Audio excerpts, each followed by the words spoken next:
Queridos, os irmãos podem abrir no livro de Atos, capítulo 4. E enquanto você abre a palavra do Senhor, eu gostaria de perguntar para você seu sistema de avaliação, né? Quando você avalia o seu casamento, por exemplo, quais elementos que você usa? Quando você avalia a sua família, quais elementos que você usa? Quando você avalia uma mensagem, né? Para falar a mensagem foi boa ou ruim, a família está boa ou ruim, o casamento está bom ou ruim, a igreja está boa ou ruim, quais elementos que você usa para fazer essa avaliação? E na mensagem de hoje nós queremos pensar um pouco e refletir um pouco acerca da igreja do Senhor Jesus, a igreja que ele estabeleceu. Quando nós olhamos para o livro de Atos, nós temos ali indicativos, né, parâmetros onde nós podemos avaliar como que a igreja deve ser. E Atos capítulo 4 é um texto onde nós refletiremos, o texto que foi lido, Atos capítulo 4, do versículo 23 em diante, onde nós vamos refletir um pouco sobre isso, pegando alguns parâmetros aqui do que acontecia na igreja e trazendo para nós daquilo que nós devemos praticar também. Muito obrigado. O contexto para chegar no capítulo 4, o que havia acontecido, né? A igreja estava num processo de formação. O apóstolo Pedro e João, eles haviam encontrado o aleijado, né? E o aleijado pediu uma esmola, eles falaram que eles não tinham, mas eles tinham Jesus, e Jesus eles iriam oferecer, e aí o aleijado foi curado. Todo o povo ficou maravilhado com aquilo dali, eles aproveitaram a oportunidade, começaram a pregar. E na medida que eles estavam pregando, apontando para Cristo, o poder de Jesus, eles foram chamados pelo Sinédrio, os líderes religiosos. Isso é muito interessante também, que o sistema, qualquer tipo de sistema, na minha opinião, ele é muito prejudicial. Infelizmente, o sistema religioso também é prejudicial, porque ao invés de amar as pessoas e cuidar das pessoas, usa-se das pessoas para fins, para alimentar o próprio sistema. Então a importância de nós sermos, a visão da nossa igreja, sermos em primeiro lugar uma igreja biblicamente saudável. É o que Deus falou, não é o que o Onéias acha. Não é o que a diretoria acha, não é o que os líderes da igreja acham. Pouco importa o que nós achamos. Na verdade, não importa nada o que nós achamos. Importa nem como pais, né?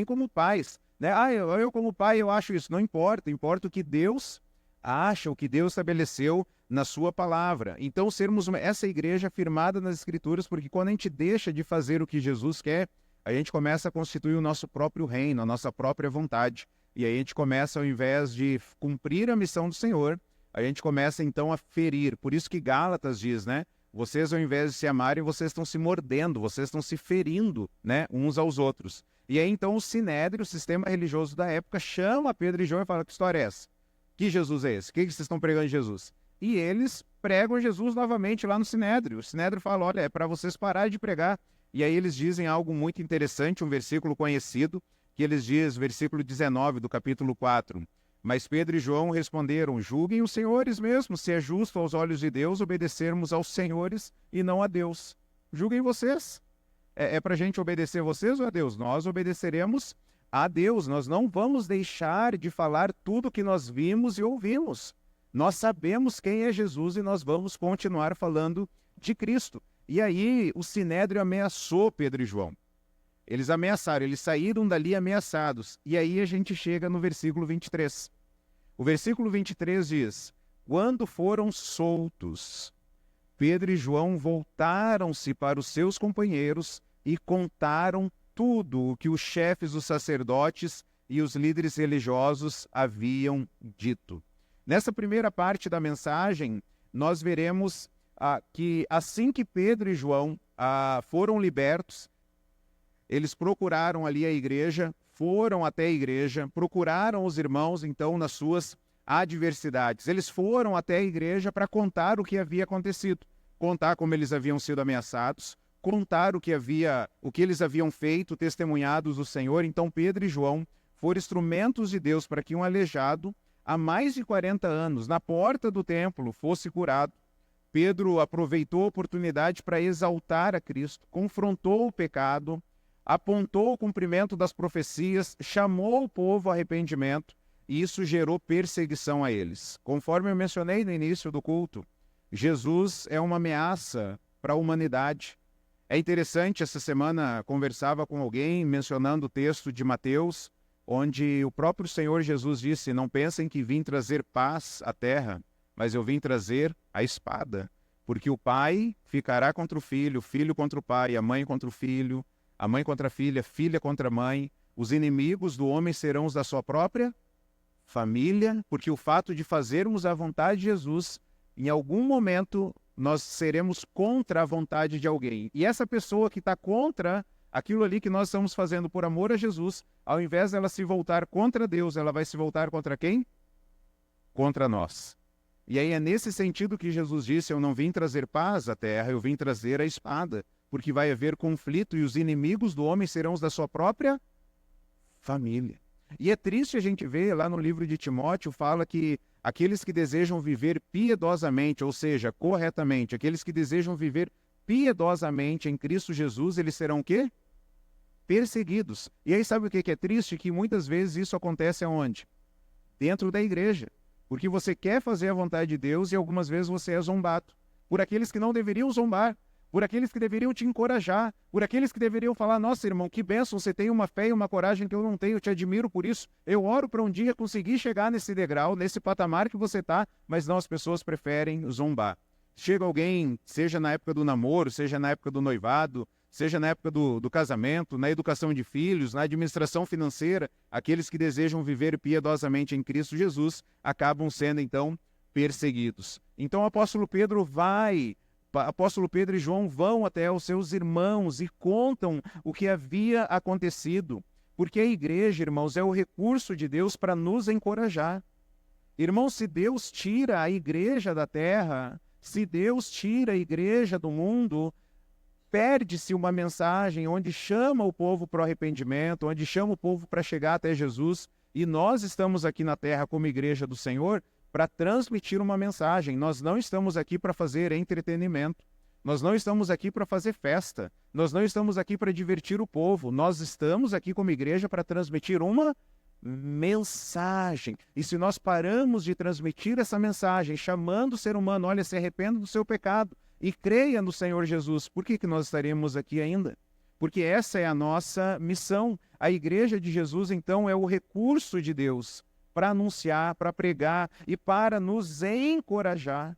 A igreja de Jesus, ela deve estar preparada para consolar aqueles que estão passando adversidades, aqueles que foram ameaçados. A igreja de Jesus é chamada e deve ser preparada para orientar e orar junto com irmãos e pessoas que passam por dificuldades. Nós não podemos viver um cristianismo sem igreja. O apóstolo Pedro e João, assim que eles terminaram de pregar, eles foram para onde? Encontrar os seus irmãos. Então, quando nós estamos em dificuldade, nós não devemos nos ausentar da igreja. Quantas pessoas você conhece que estão com problema? E hoje, irmãos, os nossos problemas são bem diferentes do problema desse povo aqui. Eles eram ameaçados correndo risco de vida. Hoje os nossos problemas é ó vida, ó céus, ai as minhas emoções, ai como eu estou mal, ai meu sentimento, meu coraçãozinho foi magoado. Os nossos problemas hoje são bem diferentes do que aqueles irmãos passavam. Eles eram torturados, entraram para a galeria da fé, aqueles irmãos, todos esses Pedro e João foram martirizados por causa do Evangelho de Jesus. E aí quando nós passamos nossos problemas, ao invés de procurar a igreja, o que a gente faz? Nós nos ausentamos. E lembra, eu não estou falando de sistema religioso, eu estou falando de igreja. Eu estou falando de corpo de Cristo, procurar os irmãos. Por que nós fugimos? Por que nós nos ausentamos? Por causa do nosso próprio pecado. Lembra lá de Gênesis 3? Adão e Eva pecaram, o que eles fizeram? Se esconderam, eles fugiram. Então, nós acabamos então nos distanciando da igreja ao invés de nos aproximar da igreja. E igreja não é prédio, igreja é povo. Um povo redimido, um povo alcançado que se reúne ao redor de Jesus. E nós estamos hoje aqui nesse salão, é onde cabem mais pessoas, mas não teria problema nenhum a gente derrubar esse salão aqui e nos reunirmos nas casas, estarmos juntos, porque igreja é o povo de Deus que foi resgatado por Jesus. Então é errado a gente falar: eu vou lá na igreja, porque a gente está indo no prédio. Igreja somos nós, reunidos. E sozinho eu sou igreja? Sozinho eu não sou igreja. Sozinho eu sou membro. Ok? Uma mão sozinha, ela é corpo?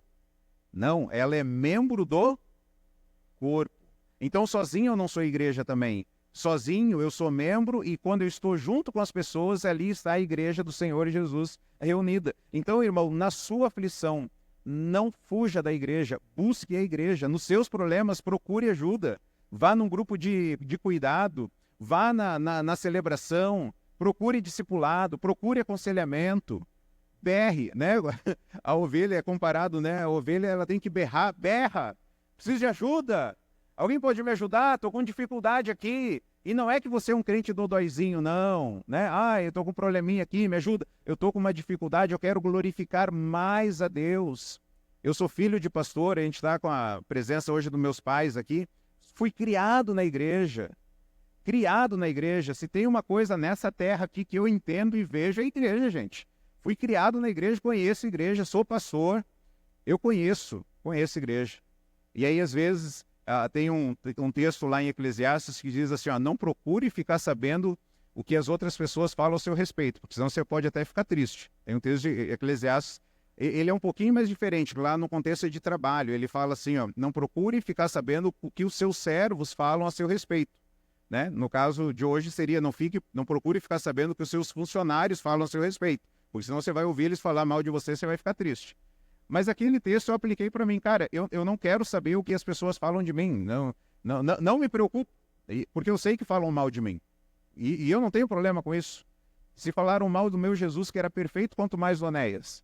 Então tem muita coisa que fala mal de mim, e eu falo, e tá boa razão, tá certo. E tem muita coisa que fala mal de mim, que é uma interpretação errada, e eu não tô nem aí. Eu tô preocupado em cumprir a minha missão, fazer aquilo que Deus quer que eu faça. Então, tem muitas vezes, às vezes na igreja, onde começa a ver essa separação, começa a ver esses grupos, e nós devemos cuidar uns dos outros, não morder uns aos outros, mas estarmos juntos uns com os outros. Então, não procure ficar sabendo o que fulano acha de mim, não importa o que ele acha de você. Importa o que Jesus acha a seu respeito. E o Senhor te chamou para você estar perto da igreja, ajudar a igreja, e olhar nos olhos da pessoa e perguntar, tá tudo bem contigo? Mas aquele pecador falou mal de ti na semana passada, não tem problema, foi ele que falou ou foi tu? Foi ele, e a tua missão qual é? É estar junto dele, é cuidar dele, é servir.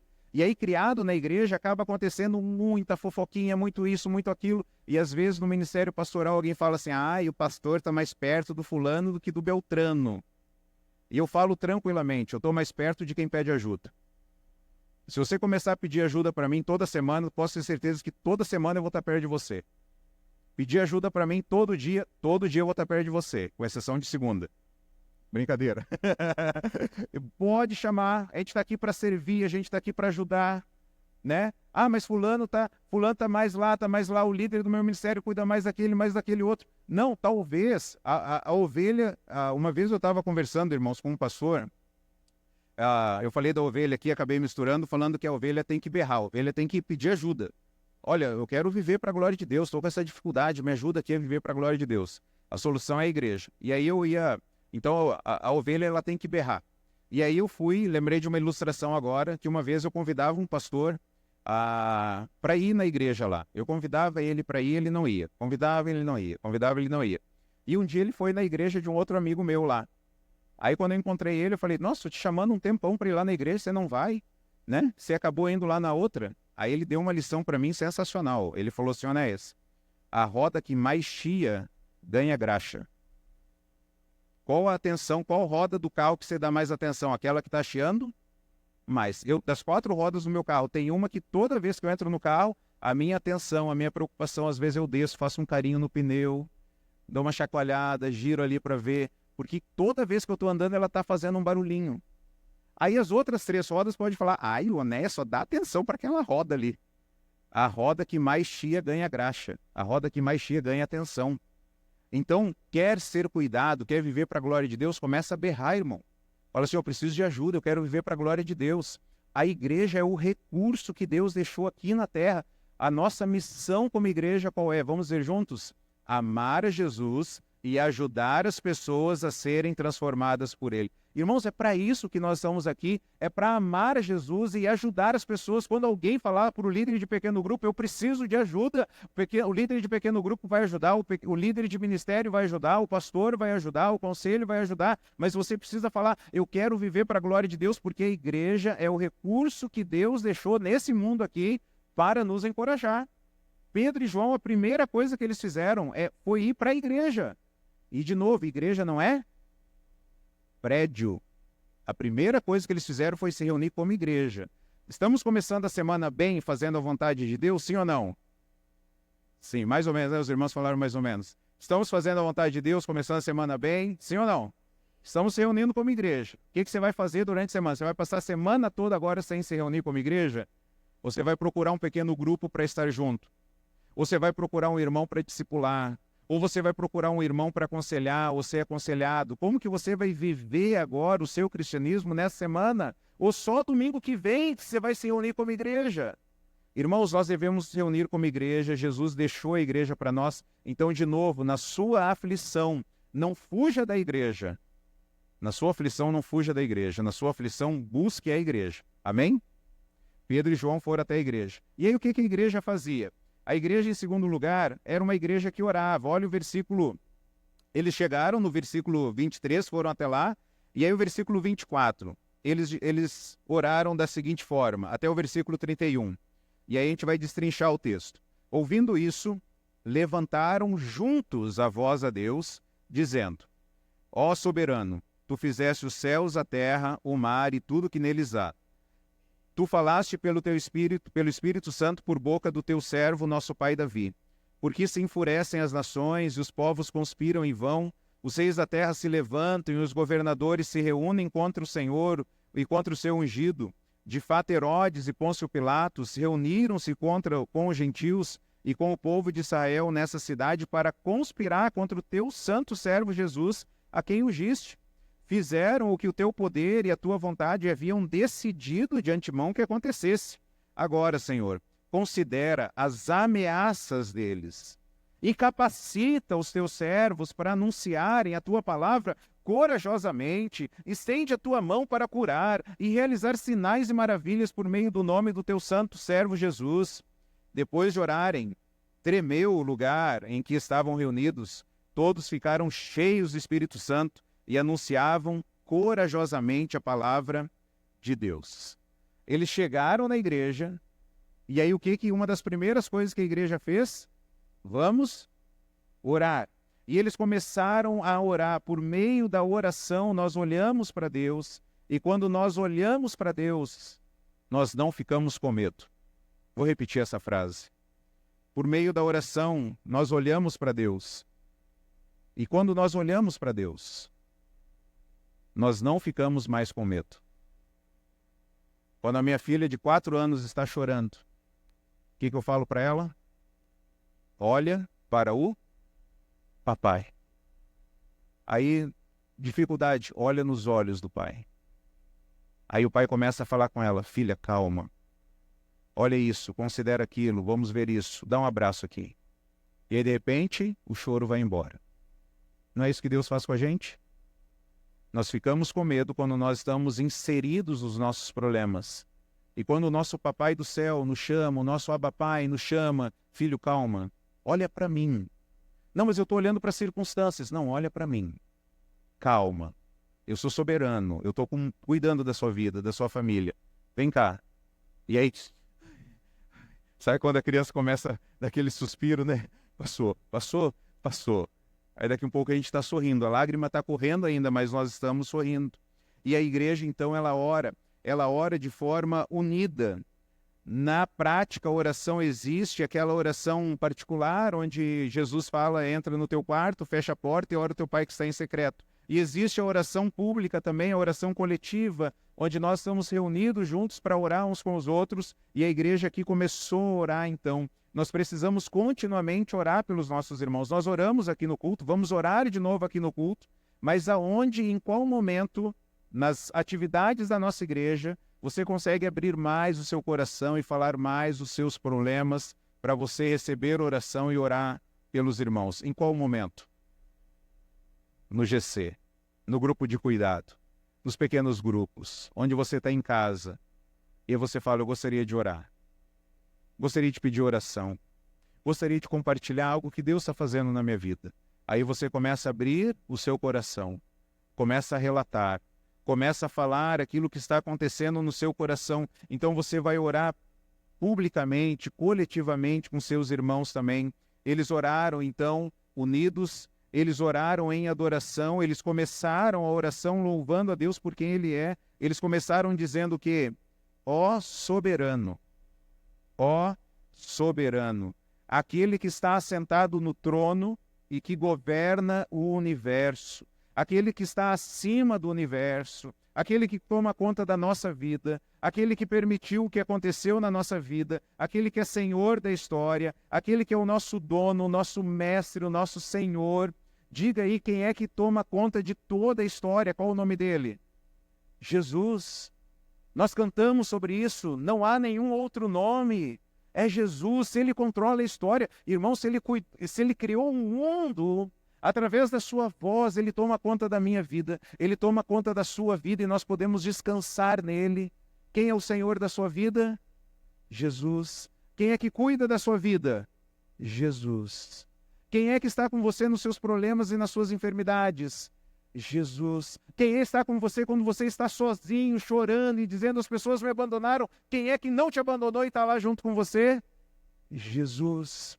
Ele é soberano, Ele tem o poder e o controle total.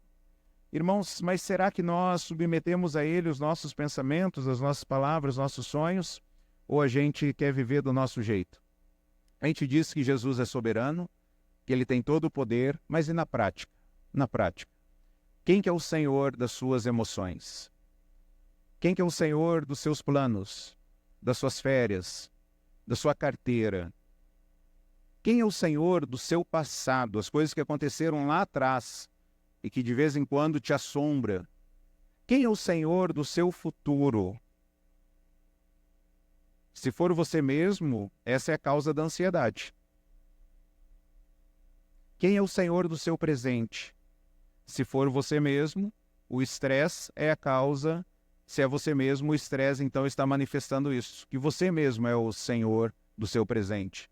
Mas se Jesus é o Senhor do meu passado, eu não vou viver na amargura, aprisionado no passado.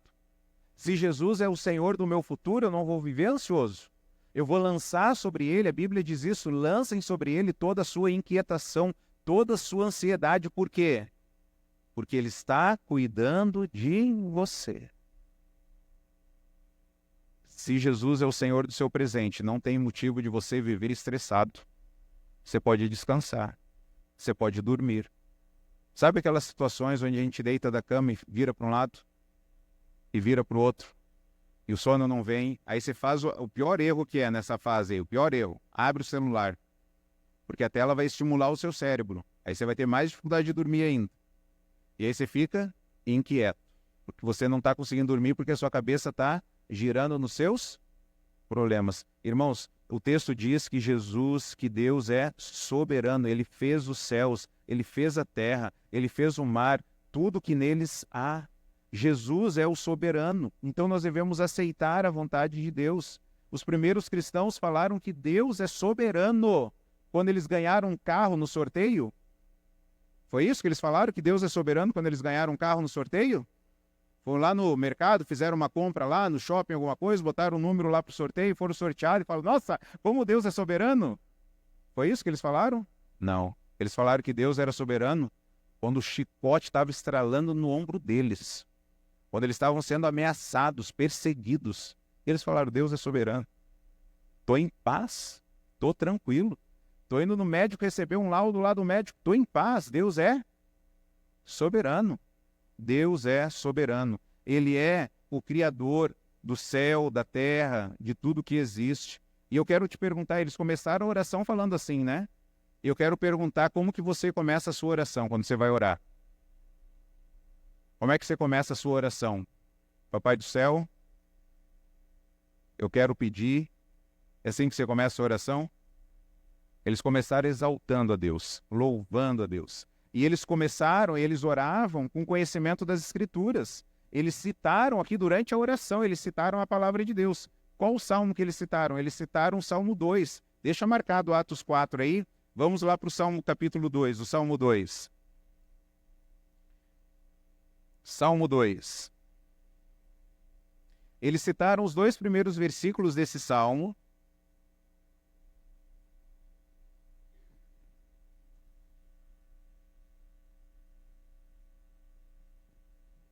Os salmos, eles têm 150 salmos, ok? O livro de salmos tem 150 salmos, ele está dividido em 5 livros, tá bom? São 5 livros. Você pode ver acima do Salmo 1 aí, está escrito aí, ó, primeiro livro. Sim?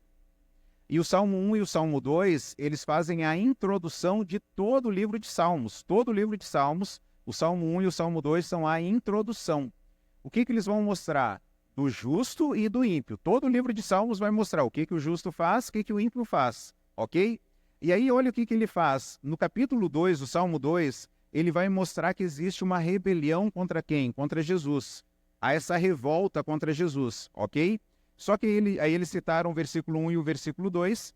Olha como é que ele está terminando o Salmo 2. Versículo 11.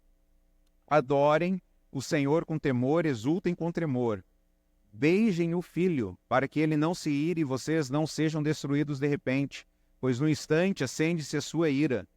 Olha como é que ele termina. Como são felizes todos os que nele se refugiam. Vamos ler juntos o final?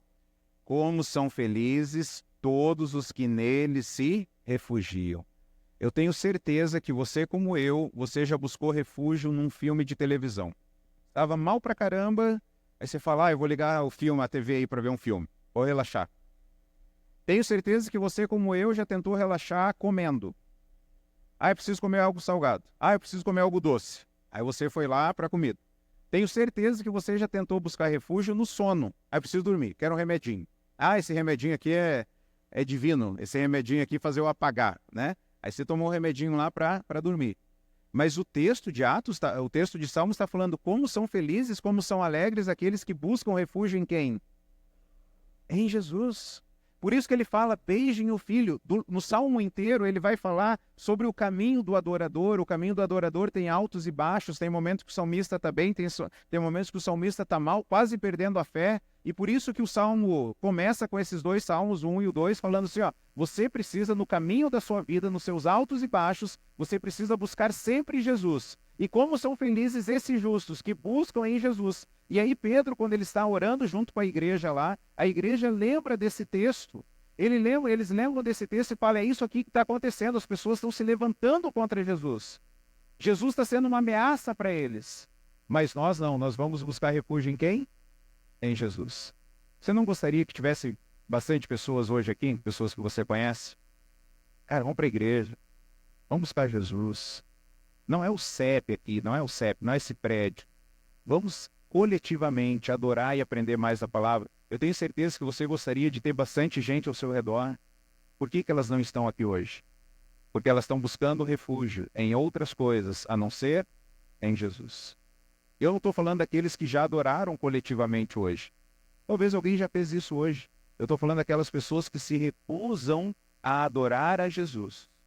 E o Senhor Jesus voltará e vai lidar com essas pessoas. Então eles adoraram com conhecimento, eles citaram o Salmo 2. E aí eu te pergunto agora, a sua oração é de acordo com o que a palavra de Deus diz? Ou é de acordo com o seu achismo? Quando a gente vai cuidando de pessoas, né?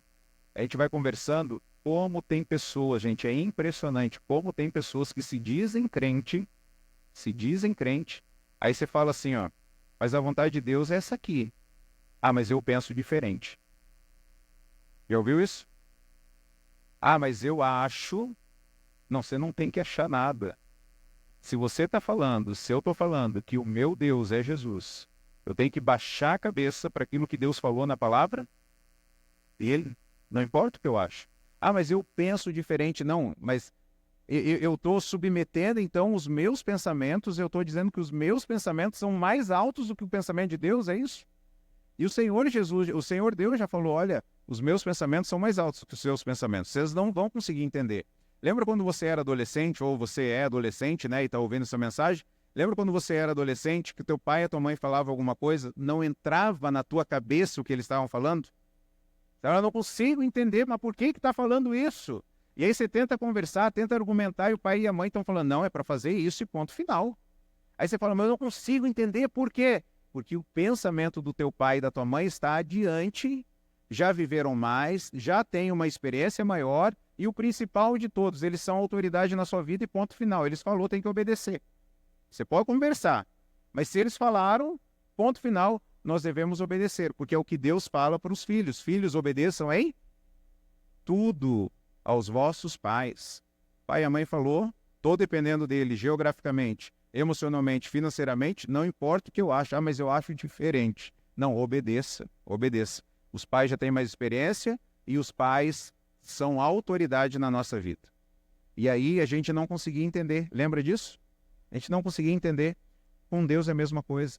Como que a gente tem 70, 80 anos, a gente vai querer entender uma mente que é eterna. Por isso que Deus fala, os meus caminhos são mais altos que os seus caminhos, os meus pensamentos são mais altos que os seus pensamentos. Então nós devemos nos submeter à palavra de Deus e orar segundo a palavra de Deus. E aí eles fazem um pedido. Olha só o pedido que eles fazem no versículo 29. Agora, Senhor, considera as ameaças deles e capacita os teus servos para anunciarem a sua palavra corajosamente. Estende a tua mão para curar e realizar sinais e maravilhas por meio do teu nome, por meio do teu santo servo Jesus. Eles terminam agora fazendo um pedido de oração aqui. E o pedido de oração é por capacitação para quê? Para anunciarem a palavra de Deus. Eles pediram um carro novo, uma casa nova para ganhar mais. Não, o que eles pediram? Deus, a gente quer pregar a palavra, Senhor. Irmãos, olha que doideira. As mulheres aqui que estavam na igreja, elas pediram uma máquina nova. Aí queriam uma máquina de lavar. Aí, irmãos, orem por mim, irmãos. Eu quero uma máquina nova. Eu quero, uma que lave seca. Eu quero um fogão, como é que chama lá aquele fogão que é só o vidrinho lá em cima? Isso eu nem sei o nome disso aí, ó. Qual que é o nome lá? É isso aí, né? Quero um fogãozinho daquele, né? Não! O que a igreja está pedindo, Deus? Nós queremos o quê? Coragem, porque tem algo mais importante aqui do que os nossos desejos. Nós queremos anunciar corajosamente a palavra de Deus. A verdadeira oração não é dizer o que Deus tem que fazer. Ah, Deus, ó, eu determino que o Senhor tem que fazer isso. Deus vai, como é que é? O que é? Imagina, teu filho de 4 anos, 3 anos, eu determino, pai, que você vai fazer isso. O que é? Repete de novo. Repete. Já vai lá para o quarto, é agora. Que história é essa? Não existe isso. A autoridade a gente obedece. A gente obedece. E a autoridade é diferente de autoritarismo. Vamos deixar isso claro. E eu não estou falando de ditadura, eu estou falando de autoridade. A autoridade é para o nosso bem. Autoritarismo, sim, vai estar mal intencionado. Mas pai e mãe é autoridade. Na igreja existe autoridade. No mundo civil, na sociedade existe autoridade. E aí eles pedem para Deus, Deus, nós queremos pedir, Senhor, e nós queremos anunciar a sua palavra, seja feita a sua vontade, Senhor. Assim na terra como no céu, eles pediram capacitação, eles pediram coragem, porque a perseguição estava começando. Irmãos, eu não sei se a nossa geração vai escapar de uma perseguição. Você está pronto para sofrer em prol de Jesus?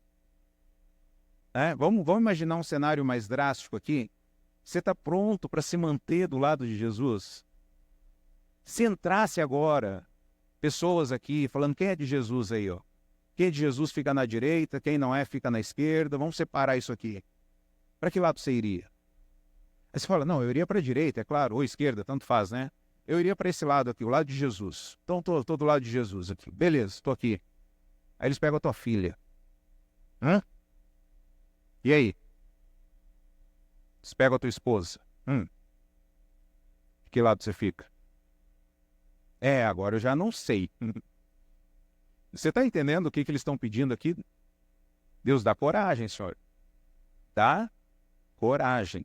Eu vi um filme chamado Argo, há muito tempo atrás, de um espião, acho que ele é baseado em uma história real, e aí era um jornalista, salvo engano, que ele vai lá para o Oriente, aí ele é capturado, e aí tem uma hora que eles colocam a mão do cara assim na mesa, e eles querem obter uma informação dele, se eu não me engano, esse filme é real. E eles colocam a mão da mesa do cara, a mão amarrada, e eles começam a puxar a unha do cara, assim, com alicate. E aí, vai falar ou não vai? Aí vai para outra unha. E aí, vai falar ou não vai? Cara, quando eu vi esse filme, eu falei, ih, se fosse eu com Jesus, hein? Vai negar ou não vai? Não? Então, peraí, deixa eu arrancar uma unha aqui, ó. Volto. E assim, não sei se você é pecador igual eu, né? Mas se você tem um desejo de maldade no coração aí, que o coração, a Bíblia diz que do interior vem do nosso coração vem maus pensamentos, né? Aí tu imagina, você está diante do inimigo, você vai fazer um sofrimento rápido nele ou um sofrimento demorado? Hã? Isso é inimigo dos caras. Se você estivesse no outro lado, você ia puxar a unha devagar dele ou rapidão? Aí, ó, desculpa, eu vou só puxar rápido aqui para doer menos. É isso que você ia fazer? Ou você ia puxar devagar? Ver o cara suando. E aí, vai negar ou não vai? Os irmãos estão entendendo? Os caras estão pedindo coragem aqui no contexto de perseguição. Eles foram ameaçados, a perseguição está começando na igreja. Deus nos dá coragem. Eles pediram para acabar o sofrimento aqui. Eles pediram, Deus, acaba com as ameaças. Foi isso que eles falaram? Não, Deus nos capacita, Senhor, porque a situação vai ficar pior. Quando você vê a abertura das Olimpíadas, isso aí não é nada, irmãos. Isso aí não é nada. Só vai piorar. Deus nos dá coragem para testemunhar, falar o que tem que ser dito. Eles não pediram o fim dos problemas, eles pediram para terem coragem. Eles não estavam tremendo de medo, eles pediram poder para enfrentar o medo. São pedidos assim que as nossas orações têm sido feitas. Deus, eu quero testemunhar de Jesus, eu quero falar de Jesus. Me dá coragem de falar de Jesus no meu emprego. Me dá coragem, Jesus, de falar do Senhor para o meu pai que rejeita Jesus, para minha mãe que rejeita, para o meu filho que rejeita. Me dá coragem. Ah, mas eles vão me rejeitar. Deus, me dá coragem para mim lidar com a rejeição, talvez até daquelas pessoas que eu amo. Ou talvez perder o emprego pela causa de Cristo. Irmãos, pedir de acordo com a vontade de Deus, Deus vai nos ouvir. E eles pediram a intervenção de Deus também. No versículo 30, Deus estende a tua mão para curar, realizar milagres, sinais, Senhor. Mostra o que o Senhor está fazendo. Eu creio que nós devemos orar assim com mais confiança e ousadia, pedindo a intervenção de Deus. Nós precisamos jejuar mais, orar mais, clamar mais a Deus e falar, Deus, manifesta, Senhor. Pega aquele camarada lá que está rejeitando o Senhor, mas vai com uma carreta de frente, Senhor. Vai lá, mostra para ele que o Senhor é Deus, que o Senhor vive, que o Senhor reina. Traz ele para perto, Deus. Aflige aquele coração que está pecando em paz. Não dá paz para ele não, Deus. Traz ele de volta. Ele é seu filho. Nós devemos pedir com coragem para que Deus possa agir, realizando sinais, realizando maravilhas, não porque nós temos poder, mas para que Deus seja glorificado, através da salvação e da edificação de vidas. No versículo 31 diz que depois deles orarem, olha o que aconteceu. Tremeu o lugar onde estavam reunidos, todos ficaram o quê? Cheios do Espírito Santo. E anunciavam corajosamente a palavra de Deus. Primeiro, 120, lá em Atos 2, ficaram cheios do Espírito Santo. Depois, 3.000 ficaram cheios do Espírito Santo. Os que creram, fala que chegou a 5.000 que estavam cheios do Espírito Santo. Uma igreja cheia do Espírito Santo, ela cresce no meio da adversidade. Crente, gente, presta atenção no que eu vou falar. Crente cheio do Espírito Santo é igual massa de pão. Quanto que a massa de pão vai crescer? Quanto mais bate. Eu vi um vídeo, eu não sei se isso é verdade, se foi na mesma época, porque infelizmente tem os que dizem que são crente e mente, né? Mas eu não sei se foi aí simultâneo, mas depois da abertura das Olimpíadas, me apareceu um vídeo lá, um monte de crente na praça louvando a Deus. Eu não sei se foi agora ou se foi antes, mas crente é igual massa de pão. Quanto mais bater, mais vai crescer. Nero, um homem cruel, soltava feras como é que chama lá nas arenas? Soltava feras para dilacerar os cristãos. Os cristãos morriam louvando a Deus em oração. E uma hora ele falou assim, gente, esse povo aí sabe morrer, hein? Esse povo aí morre com dignidade. Já pensou? Irmãos, quanto mais bate, mais o povo de Deus cresce. Sabe por que está essa várzea no Brasil, em termos de teologia e eclesiologia? Sabe por quê? Porque não tem perseguição. Hoje eu vi um influencer aí que tem milhões de seguidores. Milhões, até hoje eu não entendi qual que é dele. Já perguntei para umas pessoas, esse cara aqui, qual que é desse cara aqui? Ninguém sabe explicar. Aí me apareceu hoje, o cara sendo batizado lá onde Jesus, né, foi batizado também. Aí eu olho assim, eu falo, cara, desculpa, mas eu tenho dificuldade de acreditar numa conversão dessa. Porque na hora eu falei, deixa eu ver os próximos vídeos. Os próximos vídeos igual aos anteriores, nada mudou. Nada mudou. Mas se Jesus é meu Senhor, a minha vida não vai mudar? Sim ou não? Vai, ou se vai mudar. Aqui a gente teve uma experiência aqui nessa igreja amada que foi muito legal, a gente acompanhando algumas pessoas. E aí, uma determinada área estava fora da vontade de Deus e a gente nunca mencionou nada. Nunca mencionamos nada. Mas um determinado dia, aquela área, ela foi retirada da vida da pessoa. Foi retirada. Tirou assim, ó, pum, simplesmente tirou. Aí a gente perguntou, por que isso mudou aí, hein? Não, porque agora eu sou de Jesus. E se eu sou de Jesus, a minha vida é transformada. Irmãos, isso dá uma alegria para nós, sabe por quê? Porque não fui eu que falei, não foi o ser humano que falou. Quem foi que falou? O Espírito Santo falou, isso aqui não condiz, esse vocabulário aqui não está legal. Esse desejo aqui não está bom, esse comportamento não está bom. E precisa haver uma mudança. Jesus é o nosso Senhor e a igreja estava cheia do Espírito Santo. E quando nós estamos cheios do Espírito Santo, nós temos o caráter de Jesus em nós. Existe uma diferença entre batismo no Espírito e plenitude do Espírito. O batismo no Espírito ele acontece uma vez só, que é no momento da conversão. Efésios 1:13. Quando vocês ouviram e creram na palavra da verdade, o evangelho que nos salvou, vocês foram, selados com o Espírito Santo. O Espírito Santo vem habitar em nós no momento que a gente crê no evangelho. Mas a gente pode receber o Espírito e não sermos cheios do Espírito. Quando a gente estiver cheio do Espírito, a gente não vai fazer bobagem. Quando a gente estiver cheio do Espírito, a gente vai manifestar mais o fruto do Espírito. Tem bastante gente aqui na igreja que está cantando a musiquinha, né, do fruto do Espírito. O fruto do Espírito é amor, alegria, paz, longanimidade, benignidade, bondade, fidelidade, mansidão, domínio próprio. Quando você está cheio do Espírito, você vai manifestar o fruto do Espírito. E aí o que eles fizeram? Eles ficaram cheios do Espírito e agora eles saíram para falar da palavra de Deus com coragem. Então, nesta igreja, além do Espírito morar na igreja, preste atenção, além do Espírito morar na igreja, o Espírito Santo também era o presidente da igreja. Ele que era o chefe. Então, nós podemos ter uma lâmpada, ela está aqui, e aí o texto de Tessalonicenses fala, não apaguem o Espírito. A gente não vai perder a lâmpada, a gente não vai perder o Espírito, porque o Espírito Santo é a garantia da nossa salvação até o último dia. Mas a gente pode deixar a luz apagada, igual aquela lá. Ó. A luz está lá. Mas a gente não está deixando o Espírito Santo se manifestar. Brilhar a luz de Jesus por nosso intermédio, quando a gente está vivendo só para nós, para aquilo que eu acho, para aquilo que eu quero. E aí no versículo 31, eles anunciaram, eles foram pregando a palavra de Deus com coragem. Eles não se intimidaram. Quase que nós pedimos desculpa para evangelizar, não é verdade? Me desculpe, eu posso falar de Jesus para você? Aí a pessoa vai falar o quê? Não.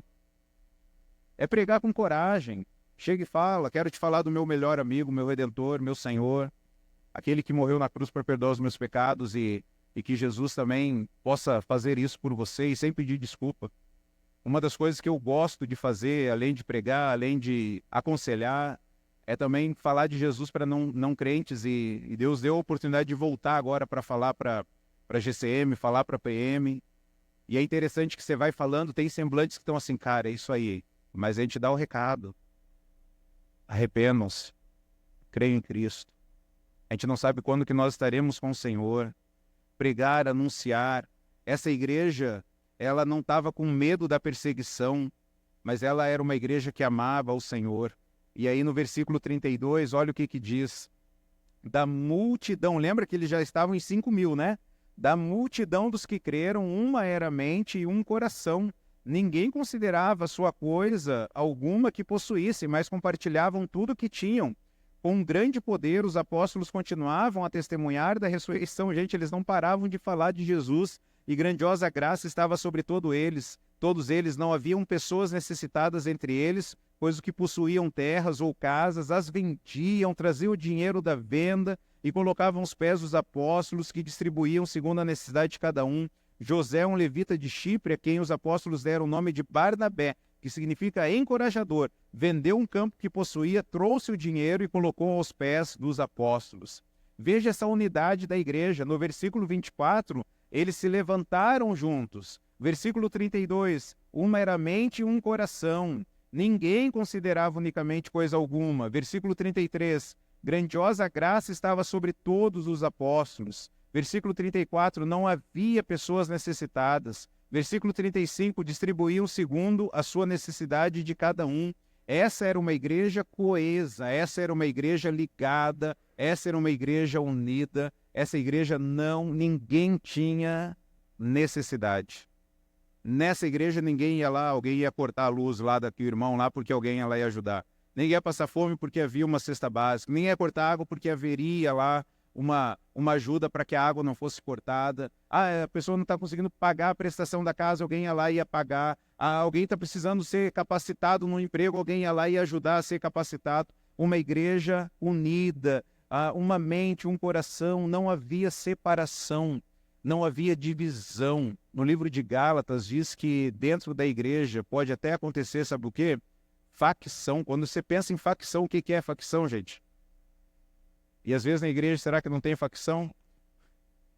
Meu grupo, teu grupo, minha panela, sua panela. Não, nós não falamos contigo, você não fala conosco. Isso é igreja? Isso não é a igreja que Jesus planejou, não. O Senhor Jesus, ele planejou uma igreja unida, uma igreja que está junto. Não havia rasgo, não havia brechas. Um era o entendimento, um era o sentimento.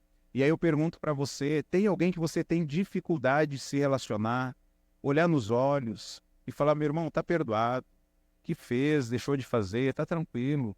O Senhor é um Deus justo, Ele toma conta de nós. Vida segue, irmão, vida segue. Ou você é aquele crente mimizento, bebê chorão, que ó vida, ó céus, fulano não me cumprimentou, fulano não falou comigo, fulano não fez o que eu queria, ai, mas fez para o outro, fulano não me chamou para comer, chamou o outro, sabe aquela coisa? Fica remoendo, né? Termina o culto, aí você vai ver lá o Instagram, ai, saíram para comer, não me chamaram. Ah, meus irmãos, esses dias eu ouvi alguém se referindo ao Brasil, ao estado do Brasil hoje, e alguém falou assim, o Paraguai vai invadir o Brasil com chinela na mão, que não vai ter homem para proteger, né? E aí eu dei risada da ideia com a chinela na mão, né? E, irmãos, como faltam homens de verdade, não é verdade? Cara, pele grossa, irmão, pele grossa, aguenta o tranco. Esses dias o Samuca estava brincando com alguém mais alto que ele, mais forte que ele, e aí eu vi pelo semblante do Samuca que o negócio já estava beirando lá a ira, sabe? E aí a gente ia controlando, deixando. Aí uma hora lá, o Samuca foi provocar. Aí na hora que o Samuca provocou a fera, aí eu falei, ó, aguenta o repuxo agora. Aí, irmão, aí foi, né? Aí o semblante tava quase chorando mesmo. Aí a Sarinha começou a chorar. Ai, não é para fazer isso com o maninho. Eu falei, não, deixa ele se virar. Ele mexeu, agora ele aguenta. Né? Se fosse uma mãe, gente, o que a mãe ia fazer? O que a mãe ia fazer, hein? O pai, pode pegar, bate, pode fazer chorar, não tem problema. Porque a vida não é assim, a vida não faz isso com a gente. Cara, se a gente não preparar essa geração agora para ter uma pele grossa, no outro dia, eu fui conversar. Filho, e aí as lições que você aprendeu? Ó, primeira lição, hein? Pele grossa e coração mole. Homem tem que aguentar pancada. A vida vai dar pancada. Esses dias, vou só dar um exemplo, gente. Esses dias ele foi lá tomar banho, esquentou bem o chuveiro, fechou tudo. Falei, tá errado isso aí, hein? Sabe aqueles dias frios? Falei, já tá errado isso aí. Chamei lá no banheiro, ó filho, homem tem que se acostumar com a diversidade logo cedo. Não tem problema você tomar banho quente, porque banho quente é uma novidade, você sabia disso, né? Até anos atrás, até a geração talvez os nossos avós não tomavam banho quente, não. Mulher eu entendo, tomar aquele banho escaldante lá que você chega a cair a pele. Beleza. Mulher, conforto. Eu falei, mas homem, irmão, homem você tem que estar preparado para a diversidade. Então, se a janela está lá aberta, deixa a janela lá, não tem problema. Né? Não precisa deixar lá no torrando, lá que o chuveiro quase desmancha, que a mulher toma banho, né? Chega a cair o chuveiro, né? Tão quente que é. Não, o homem tem que estar preparado para a adversidade. Os irmãos estão entendendo. Não estou falando que é pecado tomar banho quente. Eu estou falando assim, se você sempre aproveitar todo o conforto que a vida te dá, como que você vai lidar quando chegar os momentos de adversidade? Então, não é melhor a gente se preparar agora, como eu consigo administrar a diversidade. Não é muito melhor? Administra a diversidade, para depois, quando vir, beleza, já estou preparado. Então, nós precisamos ter essa visão de mundo que o homem precisa estar preparado para os momentos difíceis. E aí, às vezes, acontece na igreja homem molenga, homem gelatina, que, ó vida, ó céus, o homem tem que estar preparado e fala, gente, para com isso aí, cara, acabou aí, vamos lá, a vida segue, irmão. Ah, mas aconteceu isso, aconteceu, pede perdão, perdoa e vida segue. Vamos lá, vamos caminhar, porque senão começa a dar facção, começa a dar divisão na igreja e alguém tem que se levantar e falar, parou a bagunça agora, porque senão não vai ter unidade. Senão não vai ter unidade na igreja.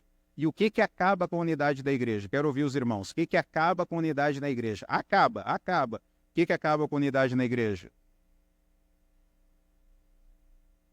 Fofoca. E a fofoca começa como? Quais são as primeiras frases da fofoca?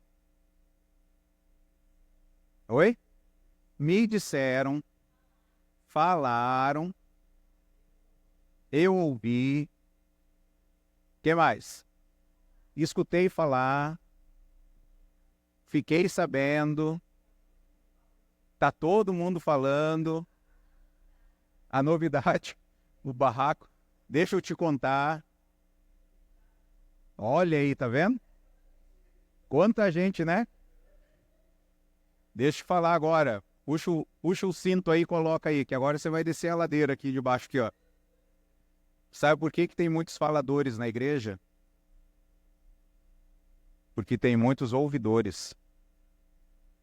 Fiquei sabendo. Não. Eu não quero saber. Você já conversou? Não, então eu não quero saber.